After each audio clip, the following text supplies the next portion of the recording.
자, 여러분 안녕하세요. 이번 시간 우리 2026년 2회차 물류 1급 기출문제 해설 들어가 보도록 하겠습니다. 자, 제일 첫 번째 이제 여러분들이 어려워하시는 내용인가요? 경영신과 ERP인데요. 문제가 길어져서 많이들 어려워하는 것 같습니다. 자, 하나하나씩 풀어보도록 할게요. 자, 여기 주식회사 생산은 국가, 법인, 고객별로 상이한 물류 정산 기준과 재무 데이터를 기존 구축형 ERP에 관리해왔지만 데이터 분산, 마감 지연의 문제가 반복되고 있대요. 그러니까 어떤 문제점들이 계속되고 있다는 걸 알게 된 거죠.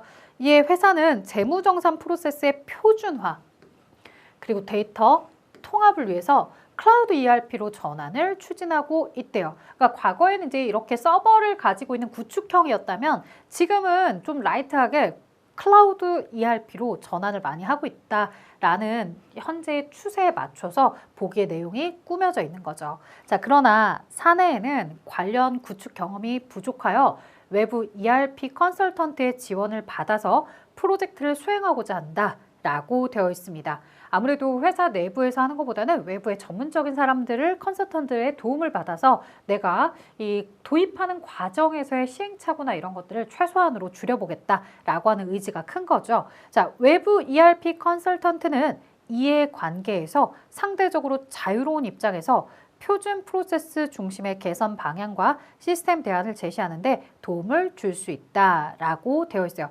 아무래도 회사 내부에 누군가 경영자가 됐든 어떤 특정인 주주가 됐든 이런 사람과 관계없이 그냥 컨설턴트 입장에서 ERP 프로그램은 이렇게 움직이는 게 제일 좋습니다 라고 중립적인 의견을 낼 수 있다는 거죠. 자, 외부 ERP 컨설턴트 중심으로 프로젝트가 진행될 경우 내부 조직의 업무 이해와 의사결정 참여가 약화되어 프로젝트 주도권이 축소될 가능성이 있다라고도 나왔고요. 그 다음에 외부 ERP 컨설턴트를 활용하더라도 프로젝트의 성패는 내부에 있는 사람들의 의사결정 그리고 사용자들의 참여 정도, 데이터가 어느 정도까지 개선이 될 것인지 정비 수준 등에 대해 영향을 받으며 전환 실패의 책임을 컨설턴트에게만 귀속시키기는 어렵죠. 그러니까 컨설턴트 불러다 놓고서 너가 우리에게 좋은 의견을 좀 제시해봐 라고 했는데 그가 의견을 줄 때마다 이건 내가 싫어서 이건 제가 싫어서 라고 하면서 그 사람의 의견을 받은 것도 있지만 받지 않은 것도 많을 때에는 막상 컨설턴트가 생각했던 대로 이렇게 다 꾸며지지 않을 수가 있죠. 그러다 보면은 기업의 입장에서도 도입하는 과정 중에 실패가 되는데 이 실패했다고 해서 컨설턴트한테 내가 너한테 비싼 돈 주면서 너에게 도움을 받으려고 했더니 도움이 하나도 안 됐어 라고 하시면 곤란하다는 얘기겠죠. 자, 외부 ERP 컨설턴트는 다양한 구축 사례와 방법론을 바탕으로 전환 리스크를 줄일 수 있으나 기업 현행 업무를 그대로 유지하는 방향이 클라우드 ERP 전환의 안전성을 높이는 데 항상 유리하다. 뭔가 단어에서 오답이 될 만한 아이들이 정말 많이 보이죠. 자, 외부 컨설턴트의 다양한 구축 사례, 방법론 이런 것들을 이용해서 우리가 리스크를 최대한 줄이려고 외부의 컨설턴트를 부른 겁니다. 하지만 문제가 있었죠. 기업의 현행 업무를 그대로 유지한다고요?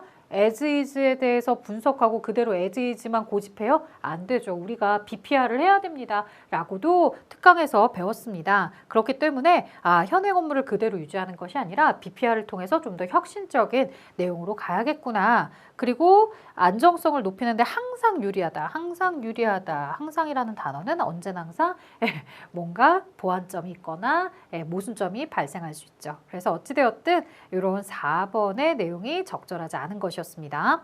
자, 그 다음 보도록 할게요. 기계학습입니다. 기계학습에 대한 설명으로 가장 적절한 거. 기계학습과 인공지능은 비지도 학습이다 라고 했는데요. 비지도 학습만 있는 것이 아니라 지도 학습이 있죠. 그래서 인공지능과 관련해서 기계학습에 대해서 머신러닝이라고 해서 우리가 이제 얘기를 할 때 이 비지도 학습뿐만 아니라 지도 학습도 있고요. 강화 학습도 있습니다. 자, 그럼 지도 학습은 뭐고 비지도 학습은 뭐냐? 지도 학습에 대해서 얘기를 할 때요. 자, 데이터가 어떻게 구성되었는지를 알아내는 문제의 범주에 속하는 내용으로서 군집 분석이나 오토인코더 등이 있다라고 하는데 실제로 군집을 분석하는 거, 그러니까 우리가 정확하게 해설지를 주고서 이 해설지대로 문제를 푸는 거야 라고 이렇게 가르치는 건 지도학습이죠. 근데 해설지가 없는 상태에서 야, 문제들 봐봐. 지금까지 나왔던 유형이거든. 이 유형의 패턴이 뭘까? 특징이 뭘까? 라고 물어보는 방식. 이렇게 군집을 가지고서 그 군집을 파악하는 방식은 지도학습이 아니라 비지도학습에 대한 설명입니다.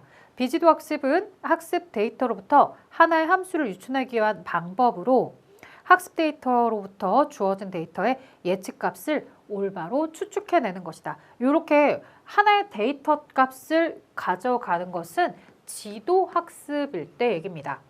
자, 기계학습, 머신러닝이란 방대한 데이터를 분석해 미래를 예측하는 기술로 일반적으로 생성된 데이터를 정보와 지식으로 변환하는 컴퓨터 알고리즘을 의미한다 라고 해서 기계학습에 대한 정의 내용 4번만 제대로 대답이 된 거죠. 그래서 지도학습과 비지도학습을 막 섞어서 잘못된 설명을 한다거나 비지도학습에 대한 설명만 하고 있으면 틀렸다. 비지도, 지도, 강화 학습까지 이렇게 보셔야 됩니다. 자, 그 다음 기업의 업무 처리에 필요한 서버, 스토리지, 데이터베이스, 네트워크 등 IT 인프라 자원을 클라우드 서비스로 빌려서 쓰는 형태의 클라우드 서비스. 자, 인프라 자원을 빌려서 쓴다고요. 인프라스트럭처리 들어가 있어야 되는 IaaS를 얘기하죠. 자, 우리가 어떤 공간을 빌려요. 뭐 빈 땅이라든가 이런 상하수도 시설만 빌려요. 그리고 거기에다가 내가 어떤 집을 지어낼 것인지, 얼마나 멋지고 얼마나 규모가 있는 집을 지어낼 것인지는 내가 알아서 판단하면 되는 거예요. 그래서 나는 빈 땅과 상하수도 시설까지만 이렇게 빌려서 쓰는 이런 기본적인 하드웨어 자원만 빌려서 쓰는 형태는 IaaS였죠. 자, 모두 다 갖추어진 시스템을 다 내가 하는 것은 소프트웨어를 적용받는 거고요. 그래서 SaaS다라고도 얘기하죠. 자, 그러면 이 소프트웨어와 인프라스트럭처의 중간 단계 플랫폼까지 적용하는 건 PaaS였고요. 맨 마지막은 없는 개념이었죠. 자, 4번에 기업에서 ERP 시스템을 도입하기 위해서 분설, 축현 단계를 거칩니다. 이 과정에서 필수적으로 거쳐야 되는 갭 분석 활동을 물어보고 있습니다. 이건 기존에 나왔던 문제이고요. 갭 분석은 설계 단계에서 진행을 하는 건데요. 이 설계 단계에서 뭐를 진행하시게 되냐면 내가 목표하고자 하는 투비 프로세스와 지금 내가 도입하고자 하는 패키지 기능 두 가지의 차이가 어느 정도냐, 내가 나아가고자 하는 이상향, 그리고 현재 내가 도입한 패키지 이 두 가지를 비교해 보는 겁니다. 그게 바로 갭 분석. 자, 그 다음 갑니다.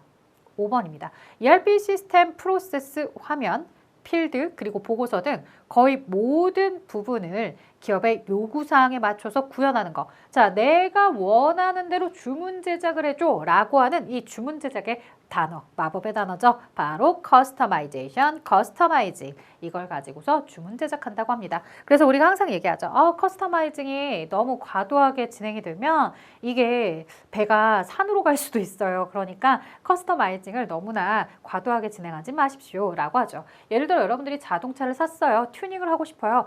튜닝을 하는 데 있어서 이것저것 너무 많이 바꾸다 보면은 그 자동차의 기본에 대한 고유 기능이나 매력이 사라져버릴 수도 있더라 라고 늘상 이야기하는 거와 같습니다. 자, 그 다음에 수요 예측에서 지수 평활법을 이용할 때 평활계수 알파 값의 영향에 대한 설명으로 적절하지 않은 것은, 우리가 이제 보통 지수 평활법에 대한 공식을 보면요, 전기 예측이 있죠. 그 다음에 전기의 실제값이 있을 거예요. 자, 전기의 실제값에는 지수평활상수를 가져다가 넣고, 그 다음에 전기 예측치에 대해서는 1 마이너스 지수평활상수를 해서 단기의 예측을, 단기의 수요나 이런 것들을 예측하는 방식이죠. 자, 이때 여러분들 요 지수평활상수 알파는 어디와 어디에 있더라? 0과 1 사이 값이더라 라고 이야기를 합니다. 또 하나, 이 알파 지수평활상수의 값이 큰 경우에는 전기 실제값, 최근에 나오는 실제 데이터에, 최근 데이터에 더 내가 많은 비중을 실겠다라고 이야기하는 겁니다. 1에 가까워지면 가까워질수록 전개 실제값에다가 더 많이 우리가 영향을 미치는 거죠. 그래서 최근 데이터를 내가 더 많이 보는 거고 0에 가까우면 0에 가까울수록 과거의 이력, 추세 이런 것들에 대해서 더 많이 내가 봐주는 내용입니다. 자, 그러면 알파 값이 0에 가까울수록 예측값의 변동성이 오히려 작아지게 되죠. 0에 가깝다는 건 과거에 있었던 경향, 추세, 이런 흐름들을 내가 계속해서 따라가도록 하고 있는 거니까요. 변동성보다는 과거에 있었던 데이터들을 거의 그대로 답습하는 형태가 될 겁니다. 자, 그렇기 때문에 변동성은 오히려 작아지고요. 변동성이 커졌다라고 한다면 1에 가까울수록 변동성이 커지는 겁니다. 왜냐하면 최근의 데이터에 가장 많은 힘을 실어주는 거기 때문에요. 최근에 지금 갑자기 증가했어? 갑자기 줄어들었어? 거기에다가 우리가 맞추자라고 하는 겁니다. 자, 나머지는 그러면 맞는 표현일 테니까요. 여러분들이 학습을 하실 때 다 봐주시면 좋아요. 자, 알파 값이 0에 가까울수록 과거 데이터의 영향력이 커진다. 과거의 추세에 우리가 좀 더 가까운 거고 1에 가까울수록 장기 추세를 반영하기 어렵죠. 과거의 장기적인 거래 데이터를 맞추는 것은 0에 가까워야 됩니다. 알파 값이 1에 가까울수록 최신 관측치가 예측값에 큰 영향을 미치게 된다고요. 최근 최신의 데이터에 우리가 비중을 실으려면 이렇게 지수평화상수의 알파는 1에 가까워야 합니다. 자, 7번 갑니다. 판매 계획 수립, 시장 분석에 대한 설명으로 가장 적절한 것은 주식회사 생사는 내년도 신제품 출시를 앞두고 판매 계획을 수립 중에 있습니다. 과거 시장 점유율 추이와 더불어 경쟁사 가격 정책, 최근의 소비 트렌드를 반영해서 목표 매출액을 설정하고자 합니다. 일단 제일 첫 번째 시장 조사를 가봐야 되겠고요. 그 다음에 수요를 예측하고 그 수요 결과로 우리 회사는 어느 정도를 판매할 수 있는지 판매 예측을 한 다음에 목표를 설정해야 되겠죠. 목표 설정이 되면 그 다음에 판매 할당으로 들어가도록 합니다. 자, 효율적인 판매 계획 수립을 위해서 판매 할당을 먼저 확정한 후 그에 맞춰 시장 조사와 수요 예측을 진행하는 것이 바람직하다라고 했는데 틀렸죠, 여러분들? 위에서도 순서를 얘기했다시피요. 우리가 합리적이고 바람직한 거, 효율적인 것은요. 시장 조사가 제일 먼저 와야 되고 수요 예측, 그 다음에 판매 예측 이후에 이렇게 계획이나 이런 것들이 들어오게 됩니다. 자, 그 다음에 신시장 개척이나 신제품 개발과 관련해서 판매 계획은 기업의 생존과 직결되기 때문에 단기적인 경영 전략 관점에서 수립한다라고 했는데요. 신시장 개척이나 신제품 개발은요. 단기가 아니라 장기적인 의견에서 나오는 내용입니다. 자, 단기에는요. 당장 내가 이 물건을 얼마에 팔아야 되는지 이런 고민들을 하시는 거고요. 장기적으로는 내가 지금 한 달에 월급을 얼마나 받아야 되지? 이건 단기. 내가 내 노후에 한 달에 얼마나 쓸 수 있지? 나는 노후 자금을 얼마나 모아야 되지? 이렇게 먼 미래를 바라보는 건 장기적인 거죠. 그래서 신시장 개척이나 신제품 개발은 내가 노후를 걱정하는 그런 마음인 겁니다. 자, 그 다음에 보도록 할게요. 자, 판매 계획은 단순히 수치상의 목표만을 설정하는 과정이므로 일반적으로 불확실성이 큰 수요 예측이나 판매 예측 단계는 생략한다라고 하는데 당연히 이게 맞을 리가 없겠죠. 자, 그러면 이제 가장 적절한 것은 자연스럽게 4번이 정답이 될 텐데요. 시장 점유율은 과거의 실적 데이터뿐만 아니라 경쟁사의 상대적 가격, 품질, 서비스 수준, 판촉 활동 등 다양한 외적인 요인에서 유동적으로 변할 수 있는 게 시장 점유율이다라고 하는 거예요. 내가 만약에 시장 점유율이 전체의 10%가 우리 회사가 차지하고 있는 비중이었어요. 그런데 갑자기 경쟁 기업이 과도하게 가격 할인을 들어간다거나 아니면 뭐 광고를 많이 한다거나 아니면 서비스에 대한 수준이 높아지거나 품질 개선을 했거나 그러면 나랑 쟤랑 경쟁하고 있는데 제가 지금 더 나은 조건이란 말이에요. 그럼 나는 어떻게 했어요? 내 고객들이 다 그쪽으로 떠나가 버리겠죠. 그럼 나의 시장 점유율이 줄어들 수도 있는 거예요. 이렇게 유동적으로 변할 수 있는 거라고요. 자, 그 다음 보겠습니다. 8번입니다. 영업본부 회의에서 목표 매출액 할당 방식에 대해서 나눈 대화고요. 영업 거점별 할당에 대해서 올바르게 설명하고 있는 사람을 골라보라고 합니다. 자, 효율적인 관리를 위해서 거점별, 지역이죠, 지역. 예, 그래서 지리적 위치나 조직 단위인 판매점, 영업소, 영업팀별로 목표 매출을 배분하는 것이 좋겠습니다. 자, 지리적, 지역 내에서. 맞습니다. 동일한 지역 내에서도 각 판매점마다 실적 편차가 크게 나타날 수 있기 때문에 거점별로 관리가 반드시 필요합니다. 자, 보시는 것처럼 김대리와 이사원이 바로 거점별 할당에 대한 내용이었던 거죠. 자, 그러면 나머지 사람들은 어떻게 의견을 냈길래 정답이 될 수 없었느냐? 자, 박 과장, 저는 개별 영업사원의 과거 실적이나 보유하고 있는 거래처 수, 개인의 역량 기준으로 매출의 목표를 차등 배정해야 된다고 봅니다. 예를 들어서 뭐 우리 회사의 대표나 혹은 뭐 부장님이라든가 이런 사람은 전체 우리가 1억 원의 매출에 대한 목표를 가지고 있다고 한다면 그분이 한 60% 차지하는 거고 우리 신입사원은 대략 한 40%만 차지하는 거죠. 그럼 1억 중에 60%인 6천만 원을 그분이 하는 거고 신입사원이 4천만 원을 할당하는 겁니다. 이런 식으로 하는 건데 요거는 영업 거점별이기보다는요. 영업 사원별 할당으로 보셔야 되겠죠. 시장 점유율이나 공원 이익률을 고려해서 취급하는 상품의 특성.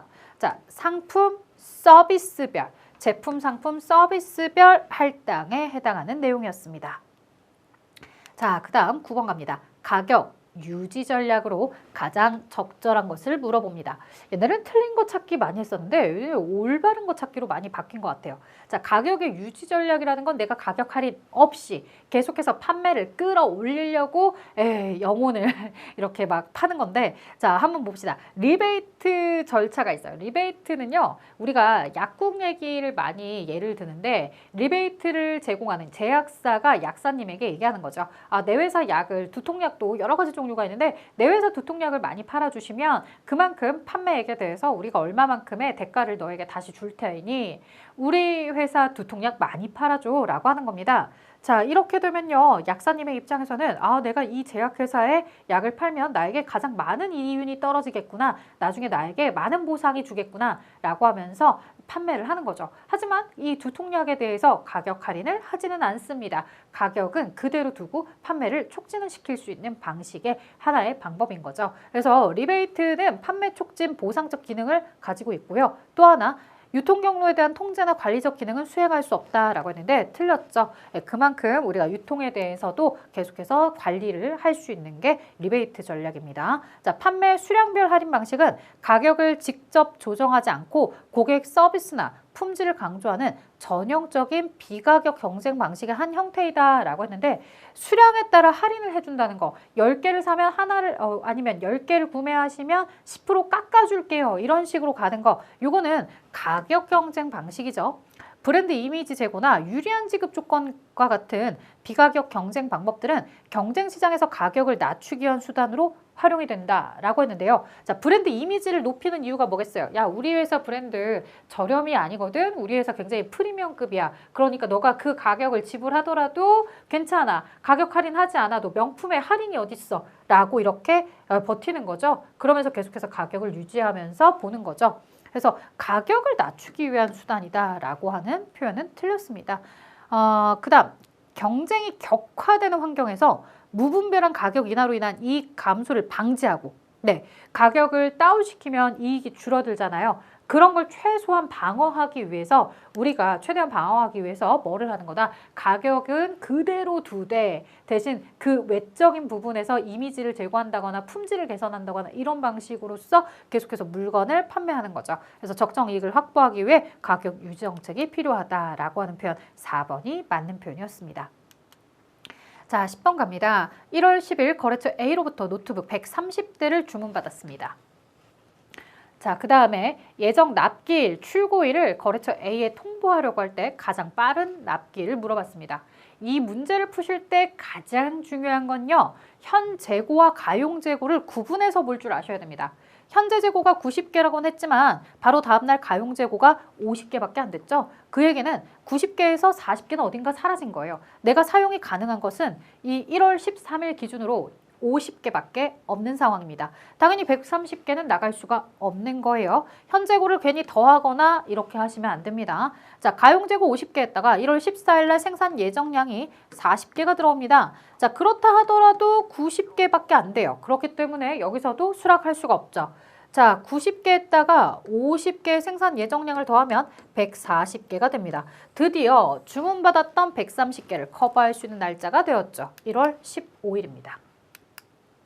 자, 성장성 지표를 활용하여 KPC 목표 매출액을 결정하려고 합니다. 목표 매출액을 계산하면 얼마입니까? 자, 성장성을 기반해서 라고 했습니다. 그러면 여러분들 이 성장성 지표를 가지고서 한번 얘기를 해보자고요. 자, 기본적으로 전체 매출액을 얘기하고 있어요. 올해 전체 매출액이 1,000억이었습니다. 하지만 나라는 KPC 기업의 시장 점유율은 20%입니다. 그 얘기는 내회사 매출액은 200억밖에 안 됐다는 얘기예요. 자, 그러면 내회사 매출액 200억에다가 내년도를 이제 우리가 목표 매출액을 설정해 보고 싶은 건데 지금 현재 보시면 이 작년 대비 기업의 시장 점유율 증가율이 있어요.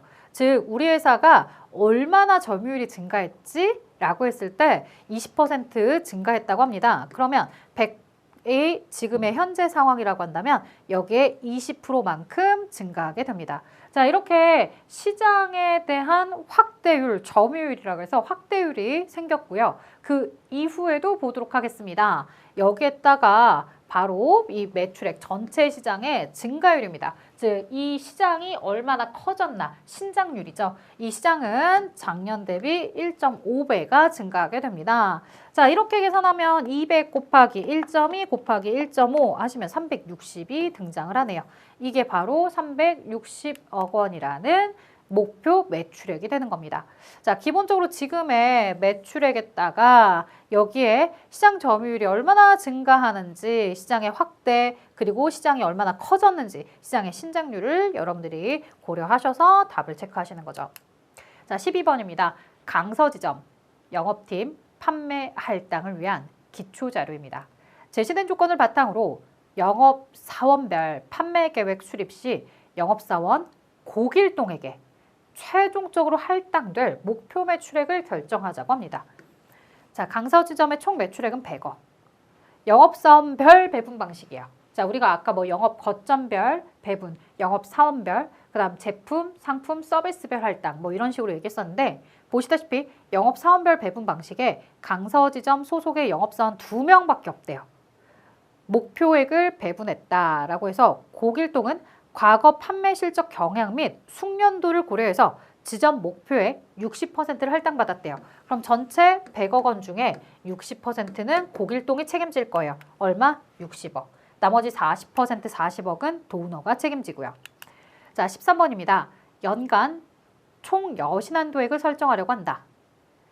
자금 운용 현황을 이용할 때 적절한 매출 채권 한도액을 물어보고 있어요.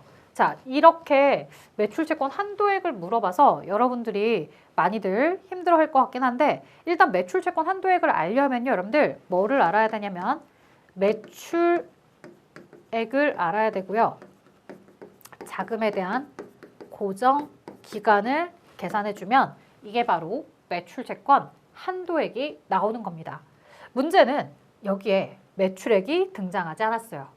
그러면 매출액을 어떻게 계산할 거냐? 여러분들이 추정을 해주시는데요.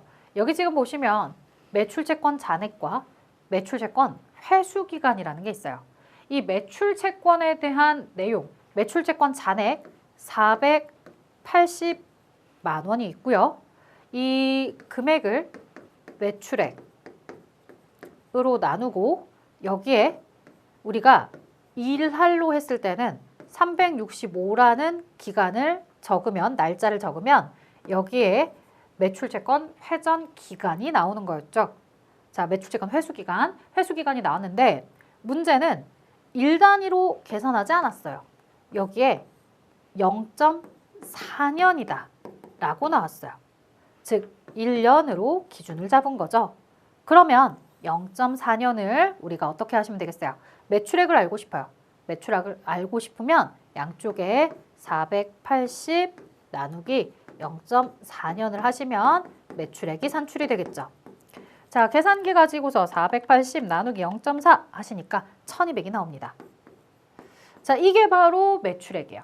이게 바로 매출액 1200이 나왔다. 1200만 원. 자, 뭐 다시 한번 검토하고 싶으신 분들은 480 나누기 1200 이렇게 하시면 0.4 나오는구나 라고 할 수 있죠. 자, 매출액이 1200만 원이 나왔습니다. 이제 자금 고정 기간을 들어가도록 할게요. 자, 자금 고정 기간에서는 여러분들 여기서 보시면 뭐뭐 있어요? 매입, 채무, 지급 기간, 재고 회전 기간 쭉 나와 있죠? 그리고 알아서 날짜별로가 아니라 1년에 0.4, 0.2, 0.25 이렇게 등장을 합니다. 자, 그러면 거기에 맞춰서 한번 여러분들도 기간을 계산해 보도록 할게요. 자, 매출채권 회수 기간 0.4년 더하기, 자, 빼기 할까요? 매입 채무 지급 기간은 반대로 차감하는 항목입니다. 0.2년. 자, 그 다음 재고 회전 기간은 더해주는 거죠. 0.25년. 이렇게 하게 되면 이게 바로 자금 고정 기간이 됩니다. 0.2에다가 0.25를 더하면 0.45. 이게 바로 자금 고정 기간이다. 자, 그래서 1200만 원 곱하기 0.45년이요 라고 곱하시면 이게 바로 매출채권 한도액이 됩니다. 0.45를 곱해주시면 540만 원이 나오게 되네요. 자, 보기가 없으니까 주관식으로 540이라고 대답을 해주셨어야 됩니다. 아마도 여러분들에게 며칠이다, 일할로 나오는 문제들만 접근을 해봐서 이렇게 0.4년, 0.25년 굉장히 어색하게 느껴질 수는 있는데요. 기본적인 공식만 알면 되죠. 매출액 곱하기 자금 고정기간이 매출채권 한도액을 계산하는 공식이야. 그러면 매출액은 어떻게 계산할까? 요걸 이용해서 매출액을 계산할 수가 있지. 자금 고정기간에 대해서는 이렇게 날짜로 바꾸지 말고 연 단위로 그냥 그대로 가져다 쓰자. 그러면 알아서 매출채권 한도액을 산출할 수가 있다. 자, 14번입니다. 공급망 운영 전략에 효율적 공급망 운영 전략과 대응적인 게 있죠. 자, 효율적은 좀 이윤이 떨어지는 거. 그 다음 대응적은 하나를 팔아도 마진이 크게 남는 게 대응적인 거예요. 자, 대응적 공급망 전략의 특징으로 가장 적절한 거, 약간 좀 공격적 투자를 해야 되는 부분입니다. 시장의 변화에 빠르게 대처하기 위해서 스피드, 유연성, 품질을 중심으로 공급자를 선정한다. 아무래도 내가 마진이 크게 남는 거예요. 그럼 이것을 내가 조달을 해서 소비자한테 판매를 할 때 빨리빨리 조달을 해줄 수 있어야 되겠죠. 자, 그런 부분들이 바로 대응적 공급망입니다. 그래서 올바른 설명은 1번에 나오고 있고요. 공급망 전체 높은 재고 회전율을 달성해서 재고 수준을 최소한으로 유지한다. 자, 이게 마진이 얼마 남지 않는 것들은 우리가 뭐를 하셔야 된다라는 거예요. 재고에 대해서도 너무 많이 가지고 있지 말자. 괜히 보관하면서 비용만 많이 들지. 근데 대응적 공급망 같은 경우는 어때요? 야, 고객이 언제 올 줄 알고 몇 개를 찾을 줄 알고 이거 하나 팔면 우리 회사에 엄청 많이 남아. 한 달에 이익이 여기에 다 달려 있어. 그러면 많이 가지고 있다가 고객이 오면 언제든 던져줄 수 있어야 돼. 이렇게 보는 건 대응적 공급망이죠. 자, 비용 절감을 최우선으로 한다고요? 효율적인 거죠. 공급망에 내에서 리드타임을 최소화해서 비용을 다소 증가하더라도 유연한 대응 체계를 구축합니다. 라고 나왔는데 이 리드타임이나 이런 것들에 대해서 이야기를 하고 있었네요. 네, 뭐 사실 4번에 대해서도 여러분들이 충분히 오해할 만합니다. 문장에서 가장 적절한 것을 찾으세요 라고 했으니 1번을 답으로 내긴 했지만 사실상 4번도 우리가 굉장히 혼란을 많이 겪을 수 있는 내용이더라 라고 이야기를 해보겠습니다. 자, 뭐 주관사에 한번 4번은 어떨까요? 라고 물어보기는 할 테지만 일단 가장 적절한 것은 1번이 가장 변화의 대응적 공급망으로 나온 거죠. 자, 그 다음에 다음 내용으로 들어가 보도록 하겠습니다. 자, 15번입니다. 생산 소재 재고 유형 분류 교육 자료입니다. 자료에서 적절한 내용끼리 짝지은 것은 이렇게 물어봤어요. 자, 우리 회사의 주된 재료는 음료 제조에 투입되는 설탕이다 라고 나와 있죠. 자, 그리고 이 부품에 플라스틱 사출에 사용되는 레진 펠립이다. 그 다음에 MRO 자재는 볼펜심 제조에 사용되는 잉크다. 제공품은 공정의 가공 중인 것이다 라고 나와 있어요. 자, 실제로 이제 여러분들이 확실하게 대답을 할 수 있는 것들을 체크해 주시면 되는데요. 음료 제조에 투입되는 설탕, 음료 제조의 주된 재료 맞죠? 그 다음에 제공품은 공정 중에 있는 것을 제공품이라고 해요. 그래서 가와 라가 일단은 올바른 내용입니다. 나번의 플라스틱 사출에 사용되는 레진 펠릿이다. 저 잘 몰라요. 근데 이런 내용은 부품이라기보다는 재료에 해당하는 거죠. 볼펜심 제조에 사용되는 잉크도 마찬가지로 재료에 해당하는 얘기입니다.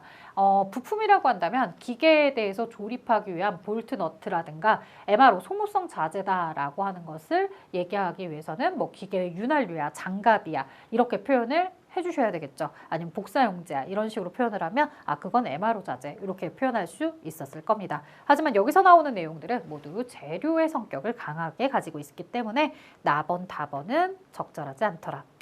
자, 그 다음에 16번 갑니다. 공급망 거점 비용 요소 중 물류 거점 수가 증가함에 따라 처음에는 크게 증가하다가 어느 수준 이상이 되면 완만하게 증가하는 경향. 자, 이게 물류 거점이 많아지면요. 그만큼 이제 거점에 두게 되는 안전재고들이 많아지게 돼요. 그러니까 옛날에 거점이 2개일 때는 딱 2개의 안전재고만 있었으면 된다고 한다면 혹은 각각 거점별로 10개씩 둬야 된다면 20개만 있었으면 된다면 거점이 3개로 증가했을 때는 30개, 거점이 10개로 증가했을 때는 100개의 안전재고가 필요하니까 굉장히 재고가 계속해서 거점을 늘리면 늘릴수록 비용이 같이 증가할 겁니다. 하지만 이 재고도 어느 수준 가게 되면 만약에 거점이 20개야, 200개를 생산해야 돼. 200개의 안전재고를 가지고 있어야 돼. 그만큼 대량으로 필요하기 때문에요. 대량으로 주문 제작 혹은 대량으로 내가 구매를 하게 되면 단가가 떨어질 수 있는 거죠. 그래서 어느 수준 일정 수준 가게 되면은 재고 비용은 다시 줄어들게 됩니다. 그래서 여기서 설명하고 있는 것은 재고 비용이다. 이렇게 볼 수 있겠죠. 자, 우리가 인건비 같은 경우 어때요? 거점이 늘어나면 늘어날수록 그 거점을 운영하기 위한, 관리하기 위한 사람들이 계속해서 증가할 테니까 인건비는 증가할 거고요. 수송 비용은 거점이 늘어나면서 운행해야 되는 거리가 짧아지니까 처음에는 운임이 계속해서 감소를 했어요. 자, 하지만 이 거점이 많아지면 많아질수록 그만큼 수송에 필요한 이런 운송 수단들이 더 증가하게 되면 되려 비용이 늘어나게 될 수도 있다는 거죠. 그래서 수송 비용은 오히려 반대로 거점이 늘어나면 늘어날수록 줄어들다가 나중에 되면은 뭐가 된다? 다시 그 비용이 증가하게 되는 성격을 가지고 있다. 자, 변동 운영 비용이다라고 하면 변동 운영 비용은 물류 거점의 규모에 따라서 규모가 커지면 커질수록 당연히 그 규모에 따르는 전기요금, 수도요금, 각종 인건비라든가 이런 관리 비용들이 함께 증가할 수밖에 없겠죠. 자, 그 다음에 운송수단에 대한 설명입니다. 항공 운송 특성에 대한 설명으로만 묶인 거. 항공은요, 화물 운송 속도가 굉장히 빠르죠. 그래서 비싸지만 항공 운송을 처리하는 거죠. 자, 급한 거, 민감한 거, 신선도 유지가 요구되는 품목. 그리고 포장을 간단하게 할 수 있는 거 이런 것들이 항공운송의 특징입니다. 기역, 리을, 비읍. 기역, 리을, 비읍은 2번이었죠. 나머지 안전한 운송을 위해서 포장을 많이 한다거나 다른 운송수단에 비해서 운송 기간을 많이 잡아먹는다거나 기상 상황에 따라서 태풍이 불거나 하면은 화물 손상 사고가 자주 발생하는 건 모두 다 선박에 대한 내용이었고요. 이 배로 선박으로 이동할 때 단점들에 해당하는 것이겠죠. 자, 18번입니다. 창고 보관의 기본 원칙. 먼저 입고된 게 먼저 출고가 된다. 먼저선 들입, 먼저선 날출. 그래서 먼저 들어온 게 먼저 나가는 방식은 선입선출 원칙입니다. 자, 19번 용어에 대해서 물어봤습니다. 자, 무엇은 공급사실상 각 단계의 제품의 이동 시간을 줄이기 위해서 창고나 물류센터에 수령한 상품을 창고에서 재고로 보관하지 않고 입고와 동시에 출고를 해서 바로 배송할 수 있는 시스템을 얘기하고 있어요. 자, 창고는 환적 기능만 하는 거라고요. 그 다음, 자, 재고의 효율적 통제를 통한 창고 비용의 절감, 유통업체의 경품률 감소, 입출고 시간 비용 감소 등 효과를 기대할 수 있다. 주문한 제품이 물류센터에서 재분류돼서 각각 점포로 즉시 배송돼야 하는 신선식품에 보다 적합하다. 자, 내용은요. 한글로 입력하라고 했습니다. 한글로 입력하라고 콕 집어서 얘기하는 것은 영어 표현인데 그것을 영어 알파벳 단어로 쓰지 말고 한글로 쓰란 얘기죠. 그게 바로 뭐예요? 지금 X자로 크로스되어서 문을 그대로 스쳐 지나가는 거, 크로스 도킹에 대한 내용이었습니다. 그래서 크로스 도킹을 주관식으로 물어봤네요. 자, 그 다음에 제품 A 재고와 관련된 정보입니다. 재고 회전율이 재고 회전율이 6회일 때 총 판매량은 얼마인가? 그럼 재고 회전율은 어떻게 구하냐면 전체 판매량을 평균 재고로 나눠주시면 됩니다. 그럼 평균 재고는 또 뭐냐? 평균 재고란 재고량 기초 400, 기말 재고량 800 두 개의 데이터를 2로 나눠주시면 됩니다. 800에 400은 1200을 2로 나누면 600, 즉 평균 재고가 600이더라 라고 이야기를 할 수 있겠죠. 자, 그러면 양쪽에 똑같이 600을 곱해줘 볼까요? 6 곱하기 600, 6 곱하기 600이다 라고 하면 3600이 나오네요. 총 판매량은 3600이더라 이렇게 대답해 주시면 되겠습니다. 그래서 총 판매량 3600을 산출하는 내용이었다. 자, 구매 관리에 대한 설명으로 가장 적절하지 않은 것을 고르세요 라고 되어 있습니다. 구매 관리 대상에는요, 생산 판매 활동을 지원하기 위해서 외부로부터 조달하는 각종 물품뿐만 아니라 서비스도 포함이 됩니다 라고 되어 있고, 제품의 설계 단계에서부터 구매 부서에 참여해서 원가 경쟁력을 높이는 등 구매 활동 영역이 경영 전반으로 확장되는 추세이다. 전략적 구매를 중시하는 현대적 시각에서 구매 관리는 과거의 이익관리센터 중심에서 점차 비용관리센터로 기능이 강조되고 있다? 자, 여러분들, 자, 뭔가 이상한 내용을 딱 캐치하셔야 됩니다. 현대적 구매 관리는 구매 전략, 구매 실무, 구매 분석 등의 영역으로 구분해서 체계적으로 관리한다라고 해서 우리가 구매 관리 파트를 이 순서대로 배워오셨죠. 자, 정답은 3번이었는데요. 뭐가 틀렸을까요? 이게 전략적 구매를 중시하는 현대적 시각에서는 되려 이익관리센터 중심으로 가고 있고요. 과거에는 비용관리센터로 했었죠. 이 얘기를 좀 더 손쉽게 얘기하자면 여러분들이 중고차 시장에 갔더니 중고차 A와 B가 있어요. 두 가지를 놓고 고민한다고요. A는 1000만 원에 나와 있고요. B는 1500에 나와 있더라는 거예요. 옛날에는 A를 주워오면 아우 잘 주워왔다 라고 하거든요. 근데 중고차 시장에서 데려오다 보니까 이 이후에 후속적으로 내가 수리하고 점검할 때 들어가는 돈이 700만 원이나 든 거예요. 근데 B는 이런 것들을 모두 다 진행한 상태에서 그대로 출고가 되면서 수리를 하나도 하지 않아도 되는 상태였던 거예요. 이렇게 되면 과거에는 사실 그것도 모르고 야 1000만 원에 잘 샀네 라고 하는 것에 집중을 했다면, 초기에 취득하는 비용에 포커스를 맞췄다면 지금은 이익 단계라고요. 야, 전체적인 비용들을 봤더니 뭐가 이 B를 구매하는 게 처음에는 비싸 보였지만 모든 것이 수리된 상태였기 때문에 B가 더 나은 선택이었어. 이렇게 이제 시야가 바뀌게 된 거죠. 좀 더 합리적인 의사결정을 할 수 있게 된 거죠. 자, 다음 보도록 하겠습니다. 가격 할인 방식 중에서 수량 할인 방식의 유형에 대한 설명으로 옳은 것. 자, 비누적 수량 할인 방식은요, 화장품 브랜드에서 연간 총 구매 금액이 50만 원 이상인 고객에게 다음에 구매할 때 10% 할인을 상시에 적용해 줍니다 라고 했는데요. 이런 경우는 여러분들 내가 이 총 구매 금액을 50만 원까지 쌓아야 되는 거죠. 오히려 누적적인 수량 할인 방식이겠죠. 자, 누적 수량 할인 방식은요, 카페에서 음료 한 잔당 도장 1개를 찍어주고 일정 기간 내 도장 10개를 모으면 쌓였어요. 그러면 음료를 한 잔 무료로 제공하는 거. 이게 바로 누적 수량 방식이죠.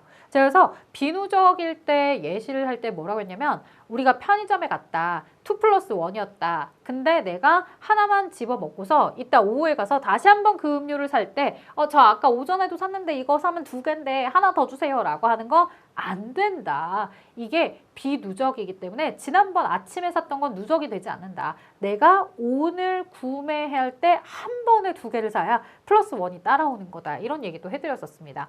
자, 판매 수량별 할인 방식이 의류 매장에서 당일 구매 총액이 20만 원을 초과할 때 결제 금액의 5%를 현장에서 즉시 할인해 준다라고 하는 건요. 요거는 금액의 할인이죠. 이거 판매 금액별 할인 방식이겠고, 편의점에서 특정 캔맥주 한 캔을 사면 4,000원이지만 4캔을 한꺼번에 묶음으로 구매하면 1,200원입니다 라고 하는 건 이거 수량에 대한 할인이니까 판매 수량별 할인 방식으로 해석을 하셔야 됩니다. 그래서 이 두 가지는 바뀌었다. 그 다음 보겠습니다. 기업, 기관의 공급업체 선정 사례입니다. 사례별 선정 방식에 대한 설명으로 가장 적절하지 않은 것. 자, A. 한국생산성본부 사무용 컴퓨터 구매를 위해서 나라 장터를 통해 입찰 공고를 등록하였다. 다수 업체가 자유롭게 참여했대요. 일반 경쟁 방식이죠. 자, B. 관할 지역에 긴급한 설비의 긴급 누수 사고가 발생했습니다. 정해진 입찰 절차 없이 과거 동일 설비 시공 경험이 있는 업체랑 즉시 1대1로 계약을 맺으면 수의계약 방식이죠. C. 국내 유일의 특수한 기술을 보유한 업체와 독점 계약을 체결해야 되는 상황이라 경쟁 입찰을 어려워서 우리가 계약을 하는 거 역시나 수의계약. 그 다음 저온창고 설치 사업을 발주하며 지역경제 활성화를 위해서 해당 군에서 본사를 둔 중소기업만 입찰에 참여할 수 있도록 자격에 제한을 둔 거죠. 자, 이건 제한 경쟁 방식이죠. 그러면 A. 나라 장터를 통해서 공고를 등록해야 했으나 틀렸죠. 지명이 아니라 일반 경쟁. 그 다음에 긴급 복구에 대해서 바로 1대1로 계약을 맺었으니 수의계약 방식. 자, 적절하지 않은 것을 고르는 거였으니까 1번이 정답이었고 수의계약 맞고요. 특수한 기술을 독점 업체와 함께 진행한 수의계약 방식. 그 다음 마지막에 지역에 있는 중소기업만 자격에 제한을 둔 제한 경쟁 방식이었습니다. 24번입니다. 초대형 SF 영화를 제작 중인 ABC사는 최근 전 세계적인 철강 가격 폭등 뉴스에 비상이 걸렸다. 영화 속 거대 로봇 세트 제작을 위해서 엄청난 양의 특수 합금이 필요한 상황입니다. 다음 중 구매팀이 취한 행동에 투기 구매에 해당하는 것은 연간 촬영 계획과 수요 예측을 바탕으로 매달 필요한 양의 합금을 일정 시기에 미리 확보해서 재고로 보유하였다라고 이야기하고 있네요. 이 예측해서 구매한 거죠. 자, 예측 구매. 로봇 관절에 들어가는 특정 부품이나 설계 변경에 대비해서 필요한 시점에 맞춰서 필요한 소량만큼만 수시로 주문했다. 말 그대로 수시 주문에 대한 내용이겠고, 소품 제작에 필요한 수십 종류의 볼트와 너트를 구매하기 위해서 여러 공급 업체를 일일이 찾는 대신에 하나의 일괄 구매 방식을 얘기하는 거겠죠. 자, 국제정세 약화로 특수합금의 가격이 계속 오를 것이 확실시 되자 시세 차익을 얻고 예산을 절감할 목적으로 가격이 낮을 때 향후 몇 년치 수요량을 한꺼번에 미리 사들였다. 이게 바로 투기입니다. 투기 구매는 반드시 나중에 가격이 올라야지만 나에게 이득을 줄 수 있는 형태의 구매 방식입니다. 자, 그 다음 25번입니다. 사무용 책상을 생산하는 주식회사 생산은 총 고정비가 2,100, 단위당 변동비가 6만 원. 판매 가격의 10%가 판매 수수료입니다. 500개의 책상을 판매해서 3천만 원의 이익을 내고 싶어요. 코스트 플러스 방식에 의한 책상 가격을 물어보고 있습니다. 자, 그러면 여러분들 사실 이 문제를 풀기 위해서 여러분들 어떻게 하셨나요? 일단은 500개에 대해서 얼마만큼의 가격을 받고 팔아야 되는지 이 판매 가격 하나당 물건의 판매 가격을 궁금해하고 있습니다. 책상 한 개의 가격. 자, 이 가격을 알기 위해서 우리가 이제 계산을 들어가야 될 텐데 요 전체 판매 수량의 가격을 가지고 왔을 때 여기서 얼마만큼의 이익을 남기고 싶냐면 3천만 원의 이익을 남기고 싶어요. 그럼 3천만 원의 이익을 남기기 위해서는 여기에 들어가 있는 고정비를 빼고 그 다음에 변동비도 빼야 돼요. 변동비는 얼마냐면 변동비는 6만 원이에요. 근데 500개에 대해서 하니까는 얼마가 됐냐면 3천만 원이 되죠. 자, 이렇게 변동비와 고정비를 차감하고 나서 판매 가격이 3천만 원이 이익이 나야 되죠. 근데 문제는 이것만 들어가지 않았어요. 여기에 한 가지 요소가 더 들어갔어요. 판매 가격에 10%가 판매 수수료이다 라고 나와 있어요. 그러면 10%가 판매 수수료인데 얼마의 판매 가격을 계산하고 있냐면 500개에 대해서 팔 거예요. 여기에 이렇게 500개만큼 내가 얼마의 가격을 매길지 모르지만 이렇게 판 거에 10%만큼은 수수료로 빠진다는 거예요. 그럼 여러분들 여기에 지금 500개에 대해서 A 곱하기 10%를 수수료로 빼면 실질적으로 내가 판매가 되는 부분은 얼마만큼이라고 할 수 있을까요? 자, 500개에서 10%를 빼면 50개만큼 수수료를 빼지니까 450 A. 자, 그 다음에 이렇게 2,100, 그 다음에 3,000 하시게 되면은 얼마냐면 5,100. 요 마이너스 5,100을 오른쪽으로 넘기면 플러스 5,100이 나오겠네요. 다 더하면 8,100. 한마디로 얘기하면 뭐를 의미하는 거냐면 우리 회사가 이 물건을 팔았을 때 3천만 원까지 이익을 내려면 고정비와 변동비와 이익까지 모두 다 커버할 수 있는 금액이 나와줘야 된다는 얘기죠.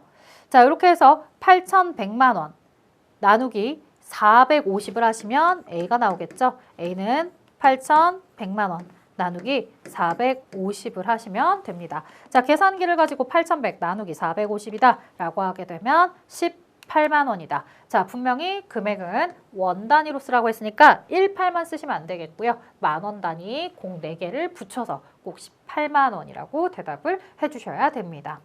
자, 이렇게 진행을 했는데 사실은 여러분들이 너무 어렵다면 어떻게 보셔도 되겠어요.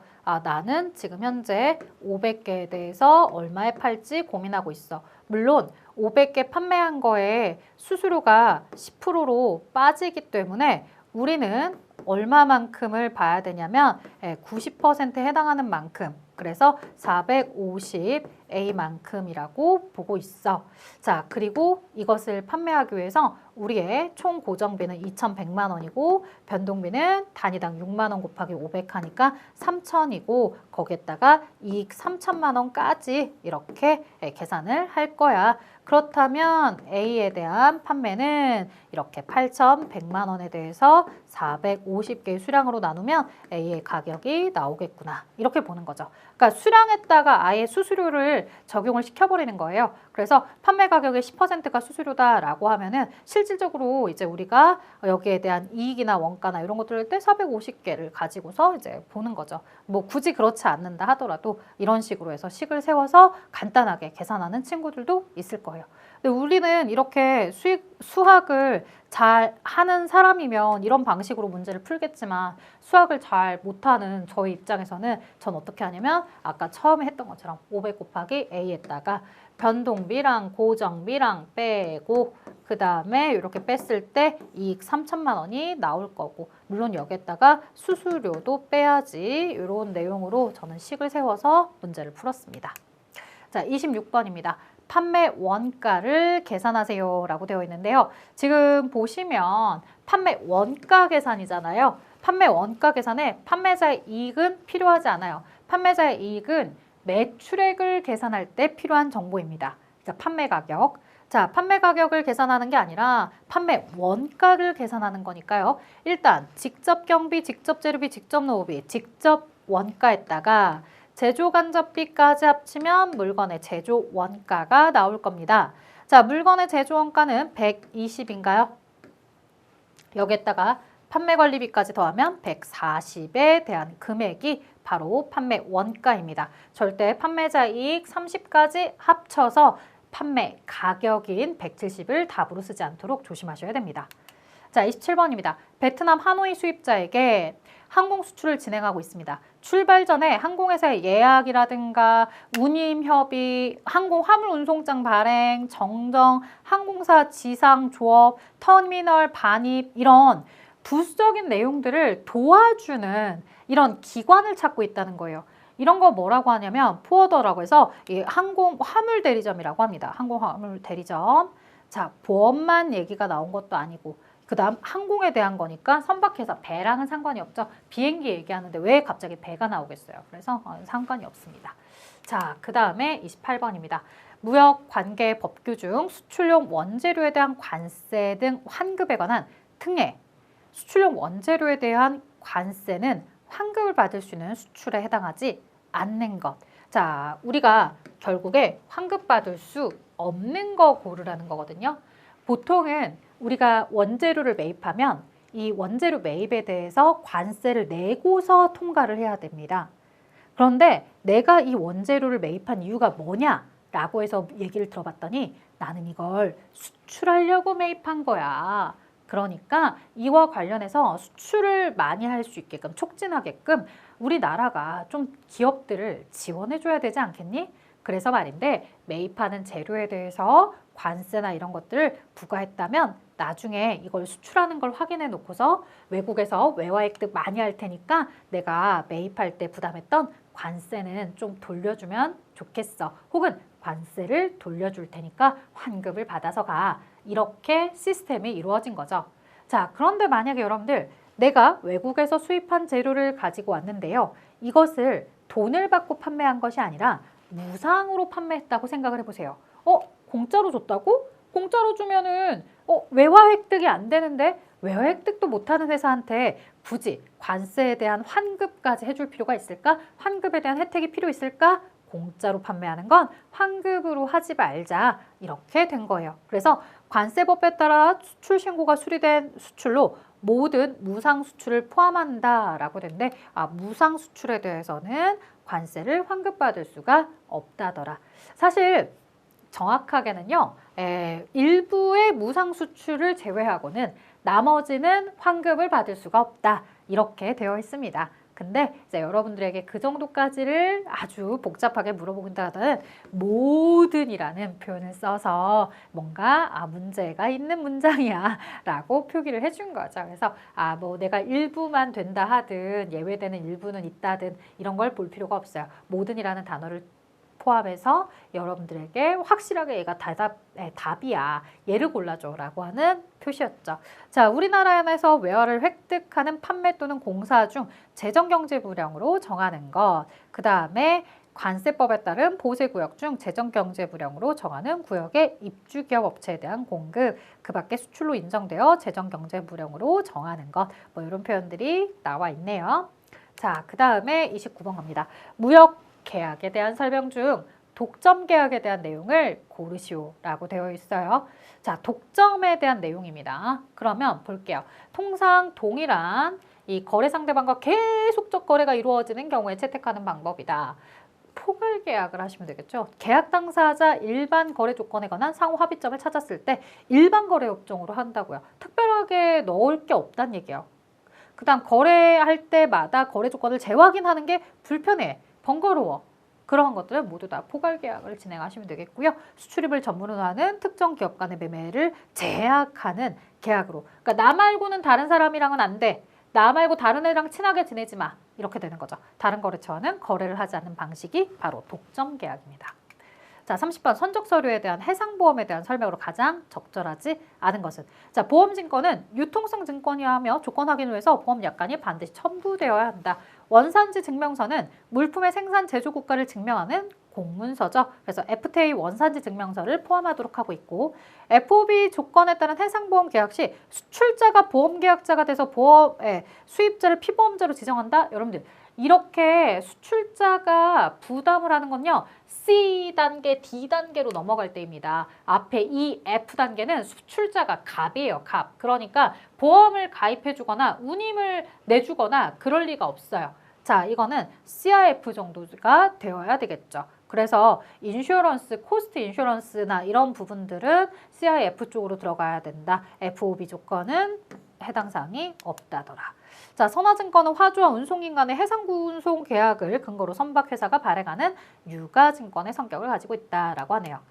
자, 31번 지급인도 조건입니다. 자, 순서 없이 나열한 건데 세 번째 절차를 물어봤어요. 자, 그러면 제일 먼저 뭐부터 해야 되냐면 여기 수출자가 있고 여기 수입자가 있어요. 수출자 아래는 추심을 부탁하게 되는, 부탁을 받고 그 추심에 대해서 부탁을 할 추심 의뢰 은행이 있어요. 자, 실제로 대금을 받다 오는 건 추심 은행이죠. 그러면 이 DP 조건이 어떻게 되냐면 일단 수출자가 물건을 배에 실어서 보내요. 그리고 추심 의뢰 은행에다가 돈 좀 받아다 주세요 라고 요청을 합니다. 이게 바로 납언이죠. 수출상은 상품을 선적을 하고 나서 추심 의뢰은행에 돈 좀 받아다 주세요 라고 합니다. 자, 그러면 이제 추심 의뢰은행이 움직여야 되겠죠. 추심 의뢰은행이 움직이는 거. 자, 추심 의뢰은행은 추심 은행에 돈을 달라고 할 거고요. 추심 은행에다가 돈을 받다고 하면 이 부분에 대해서 어디에 가야 되겠어요?